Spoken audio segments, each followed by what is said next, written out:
How to use Google Trends for market research. Hello and welcome to our channel. On this video, I'm going to show you how you can use Google Trends for market research. So please watch till the end to properly understand the tutorial. And to create an account on Google Trends, you can also use my affiliate link below the description.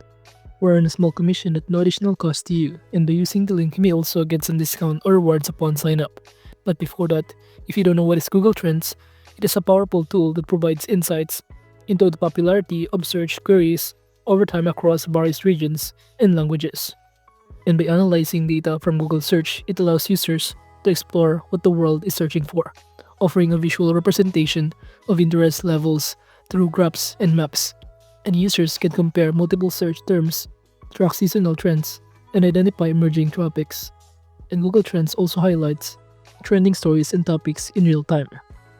So now all you need to do from here on the homepage is to simply search the specific kind of topic. For example, I'm going to search pizza, and by clicking the explore button, it will show us in here all of the result of people or analytics that has been searched the pizza for the last day in here. As you can see, you can also select here the category of the country that you're into. It will show you the interest over time in here, or the graph which has been showcased in the line graph in here. You'd also search for a specific country. For example, I'm going to change the country into worldwide. By simply searching on it, it will show us in here again the interest over time result. And from here, the data is normalized on a scale of 0 to 100, where 100 represents the peak popularity of the term during the selected time frame. Now let's say I'm going to change this United States country. Upon searching on it, it will show us in here the search or interest over time. You could also select here different kind of categories, the past day. By clicking on it, you can choose either for the past hours, past 4 hours, past 7 days, 30 days, and many more. But as you can see, for the past 7 days, here are the results for the interest over time. You could also select here all categories, including books, literature, finance, food and drink, and also choose the web research in here. So as you can see, here are the interests over time. And below, if you scroll down, it will also show you this interest by sub-region, or the most region that has been searched this pizza for the past 7 days. You could also select here metro or city, but I'm choosing the city in here, and upon clicking on it, it will show us in here the result, which is the first one is the Dallas, which has a big popularity or has been searched this pizza for the past 7 days. And below here under related topics, you could also select either rising and also top on the top panel in here. Let's say I'm those option, I'm going to choose the top, and it will show us the pizza dish as a related topics in here. And it will show you on the right side panel as well the related queries. Here, Pie Day, Pizza Deals, the first one. But if you also want to look on the top, just click the rising option on the top panel and search for the top result in here. Now here are basically the related queries, which is pizza near.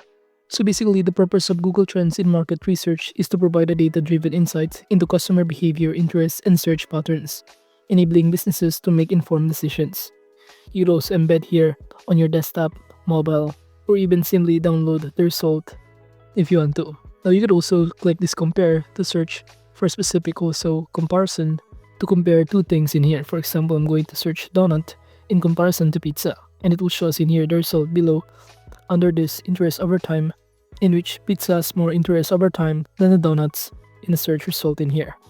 And for instance, we're going to search here or change the comparison into McDonald's and KFC.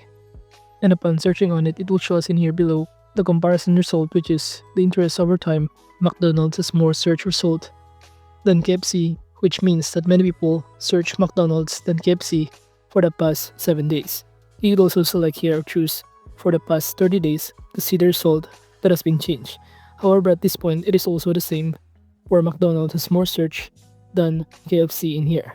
So basically, by analyzing search query data, companies can identify trending topics, monitor brand interest, and understand seasonal demand fluctuations. You'd also click this Trending Now tab on the top panel, and it will show us some of the trends that has been searched for this day. You'd also select here if you want to export the data by clicking the Export panel on the top right corner. You can download CSV, copy the clipboard, and many more.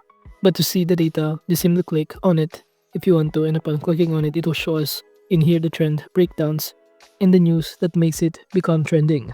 So you could also do the same process on searching in here different kind of categories depending on your preferences. So additionally, that Google Trends allows businesses to compare the popularity of products, services over time and across regions, aiding in geographic targeting and competitive analysis. So overall, it serves as a cost-effective tool for understanding market dynamics, predicting trends, and staying ahead of competitors. You could also select here or manipulate all of this filter to look for a specific trend today. But overall, that is just basically how you can use Google Trends for market research. Thank you.